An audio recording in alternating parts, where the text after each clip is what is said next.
നിവർന്നു നിൽക്കുവാൻ കഴിയാതെ 18 വർഷം കൂനിയായി ജീവിച്ച സ്ത്രീ ഒരു ശബത്ത് ദിവസം യേശുനാഥൻ സൗഖ്യമാക്കുന്നു.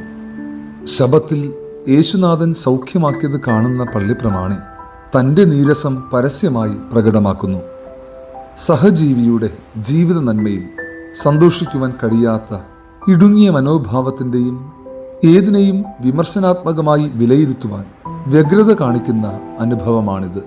നമ്മുടെ ജീവിതത്തിൽ സകലരുടെയും നന്മ ആഗ്രഹിക്കുവാൻ നമുക്ക് കഴിയണം.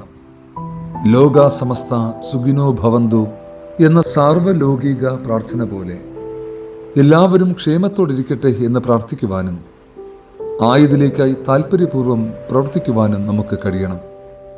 ദൈവം നിന്നോട് കൂടെയുണ്ട്.